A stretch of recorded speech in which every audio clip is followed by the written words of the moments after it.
Hello everyone. आज हम लोग का जो टॉपिक है वो है फॉर्मेट ऑफ कॉस्ट शीट को डिस्कस करना। किस तरीके से हम लोग डिज़ाइन करते हैं कॉस्ट शीट के फॉर्मेट को। तो फॉर्मेट ऑफ कॉस्ट शीट को डिस्कस करने से पहले हम लोग समझते हैं कॉस्ट शीट क्या होता है। कॉस्ट शीट एक स्टेटमेंट होता है जो शो करता है detail buildup and breakup of cost for incurred for producing goods and rendering services। Cost sheet कुछ नहीं होता है, एक स्टेटमेंट होता है जो शो करता है detail buildup and breakup of cost जो इनकर्ड किया गया है किसी पार्टिकुलर प्रोडक्ट को प्रोड्यूस करने के लिए, वो शो करता है। तो किस तरीके से हम लोग प्रिपेयर करते हैं कॉस्ट शीट को वो देखते हैं। तो कॉस्ट शीट के अंदर हम लोग 3 कॉलम ड्रॉ करते हैं। एक कॉलम होता है वो पार्टिकुलर का होता है, 2 कॉलम कॉस्ट से रिलेटेड होता है और एक कॉस्ट 2 कॉलम कॉस्ट से रिलेटेड होता है। उसमें एक कॉलम जो होता है वो इनर कॉलम होता है और दूसरा कॉलम आउटर कॉलम होता है। पार्टिकुलर्स टोटल कॉस्ट, ये इनर कॉलम है, ये आउटर कॉलम है। फर्स्ट चीज जो हम लोग इंक्लूड करते हैं कॉस्ट शीट के अंदर वो है डायरेक्ट मटेरियल कंज्यूम्ड। कितना हम लोगों ने मटेरियल कंज्यूम किया है पर्टिकुलर प्रोडक्ट्स को प्रोड्यूस करने के लिए, उसको हम लोग इंक्लूड करते हैं डायरेक्ट मटेरियल कंज्यूम। आप किस तरीके से डायरेक्ट मटेरियल कंज्यूम फाइंड करते हैं? Opening stock of raw material अगर प्रॉब्लम में गिवन है तो, बिकॉज प्रीवियस ईयर का जो क्लोजिंग बचा होगा रॉ मटेरियल वो इस साल का ओपनिंग हो गया होगा, इस पीरियड के लिए ओपनिंग हो गया होगा रॉ मटेरियल, तो उसको इस साल के कॉस्ट में हम लोग इंक्लूड करेंगे। That's why opening stock of raw material add करते हैं, plus purchases during the period, जितना रॉ मटेरियल हम लोगों ने इस पीरियड में परचेज किया है। पीरियड कहने का मतलब जितने पीरियड ऑफ टाइम के लिए कॉस्ट शीट प्रिपेयर कर रहे हैं उस पीरियड में जितना आप लोगों ने रॉ मटेरियल परचेज किया उसको हम लोग ऐड करते हैं, purchase during the period plus expenses related to purchases. और रॉ मटेरियल को परचेज करने के लिए जो भी हम लोग को एक्सपेंसेस इनकर करना पड़े, जो भी कैरेजेस पे करना पड़े, हम लोग को वो भी इंक्लूड करेंगे मटेरियल कॉस्ट के अंदर, डायरेक्ट मटेरियल कंज्यूम के अंदर। Expenses related to purchases less purchases return, जो हम लोगों ने परचेज किया था सप्लायर से उसमें से कोई रॉ मटेरियल, कुछ क्वांटिटी ऑफ रॉ मटेरियल हम लोग रिटर्न कर रहे हैं सप्लायर को किसी भी रीज़न की वजह से, स्पेसिफिकेशंस के हिसाब से नहीं है या तो डिफेक्टिव क्वालिटी का है, किसी भी रीज़न की वजह से अगर हम लोग रॉ मटेरियल रिटर्न कर रहे हैं सप्लायर को तो उसको लेस कर देंगे बाय शोइंग परचेजेस रिटर्न। क्यों लेस कर देंगे? बिकॉज इतने वैल्यू का हम लोगों ने रॉ मटेरियल रिटर्न कर दिया सप्लायर को, तो वो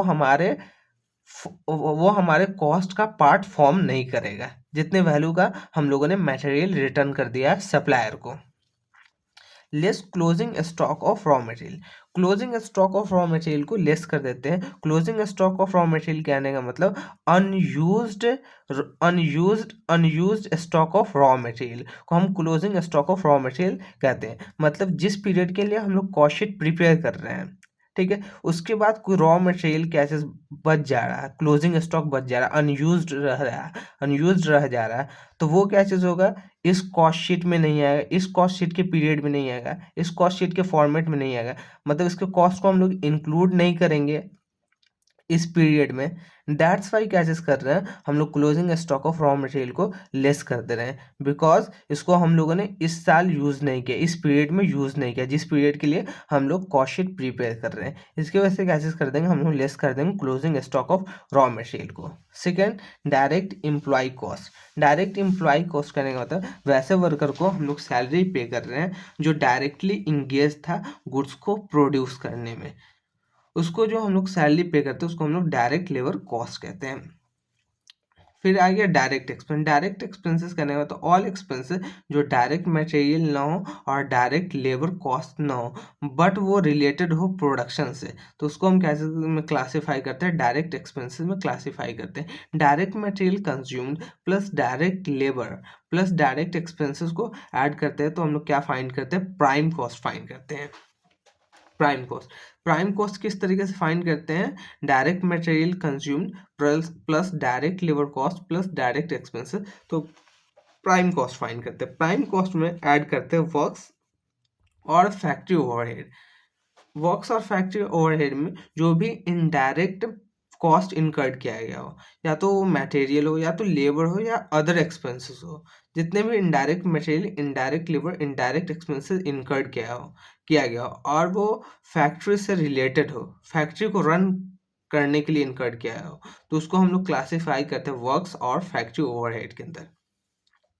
तो उसको हम लोग ऐड कर देंगे। प्राइम कॉस्ट में वर्क्स और फैक्ट्री ओवरहेड ऐड करने के बाद क्या फाइंड कर लेते हैं हम लोग, gross factory cost. Gross factory cost में ऐड करते हैं opening WIP, opening works in progress, जो प्रीवियस पीरियड में जो क्लोजिंग रहा होगा ओपनिंग WIP, वो इस पीरियड का ओपनिंग, प्रीवियस पीरियड का जो क्लोजिंग WIP रहा होगा वो इस पीरियड का ओपनिंग WIP बना होगा, तो उसके कॉस्ट को इस पीरियड में हम लोग इंक्लूड करते हैं। तो ओपनिंग WIP प्लस कर देंगे, लेस कर देंगे क्लोजिंग WIP जो इस पीरियड में वर्क्स इन प्रोग्रेस में है, तो उसको इस पीरियड के कॉस्ट में इंक्लूड नहीं करेंगे, दैट्स वाई क्लोजिंग WIP को लेस कर देंगे। तो इस दोनों को हम लोगों ने इनर कॉलम में लिख लिया, ओपनिंग WIP को और क्लोजिंग WIP के, और इसका नेट अमाउंट जो शो करेंगे हम लोग आउटर कॉलम में शो करेंगे।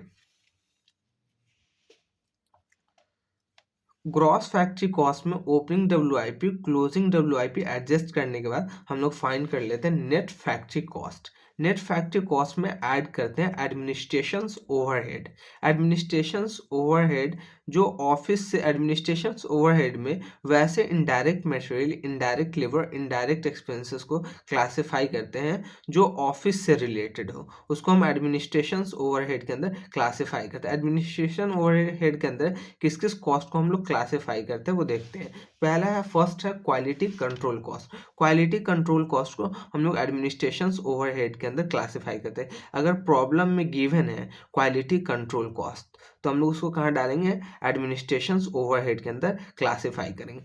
R&D cost, research and development cost है, तो उसको एडमिनिस्ट्रेशंस ओवरहेड के अंदर क्लासिफाई करते हैं। Administrations overhead related to production activity, administrations overhead incurred किया गया है प्रोडक्शंस एक्टिविटी से रिलेटेड, तो उसको इंक्लूड करते हैं एडमिनिस्ट्रेशंस ओवरहेड के अंदर। Credit for recovery scrap by product miscellaneous income, अगर स्क्रैप बाय प्रोडक्ट को बेच करके अगर कोई अमाउंट रिसीव होता है तो उसको कॉस्ट में से लेस कर देते हैं, कॉस्ट में से लेस कर देते हैं, बिकॉज इतना अमाउंट से हम लोग का कॉस्ट कम लगा है, बिकॉज इसी मटेरियल की वजह से क्या चीज़ हुआ, वो स्क्रैप जनरेट हुआ, बाय प्रोडक्ट जनरेट हुआ है, तो वो बाय प्रोडक्ट को बेच करके जो भी अमाउंट रिसीव होगा उतने अमाउंट से कॉस्ट को हम लोग कम कर देते हैं, इसलिए इसको हम लोग लेस कर देंगे एडमिनिस्ट्रेशंस ओवरहेड के अंदर।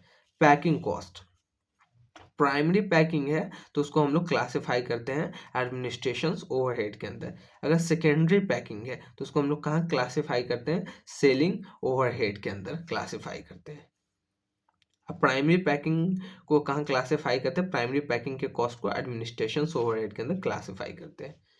तो एडमिनिस्ट्रेशंस ओवरहेड को इनर कॉलम में पुट करेंगे और इसका जो एग्रीगेट होगा, नेट अमाउंट जो होगा, वो हम लोग आउटर कॉलम में शो करते हैं।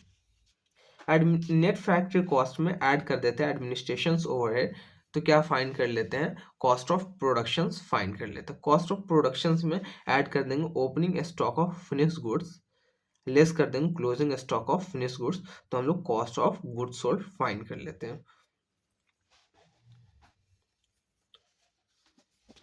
Cost of goods sold find करने के बाद उसमें हम लोग ऐड करते हैं administrations overhead.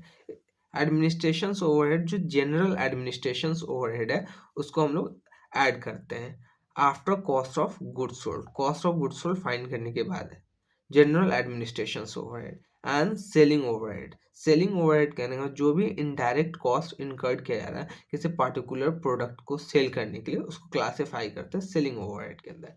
Distributions overhead, goods को डिस्ट्रीब्यूट करने के लिए जो भी कॉस्ट इनकर्ड करना पड़ता है उसको हम लोग डिस्ट्रीब्यूशंस ओवरहेड के अंदर क्लासिफाई करते हैं। मार्केटिंग ओवरहेड, गुड्स को सेल करने के लिए जो भी एक्सपेंसेस इनकर्ड करना पड़ता है, एडवर्टीजमेंट करना पड़ता है, वो उसको हम किस चीज़ में क्लासिफाई करते हैं, मार्केटिंग ओवरहेड के अंदर क्लासिफाई करते हैं। तो कॉस्ट ऑफ गुड्स सोल्ड में administrations overhead, selling overhead, distributions overhead, marketing overhead add करने के बाद हम लोग क्या फाइंड कर लेते हैं, कॉस्ट ऑफ सेल्स फाइंड कर लेते हैं। कॉस्ट ऑफ सेल्स में जब प्रॉफिट ऐड कर देते हैं तो क्या आ जाता है, सेल्स आ जाता है। कॉस्ट ऑफ सेल्स में प्रॉफिट ऐड कर देने के बाद क्या फाइंड कर लेते हैं, हम लोग सेल्स फाइंड कर लेते हैं। तो इस तरीके से प्रिपेयर किया जाता है कॉस्ट शीट का फॉर्मेट।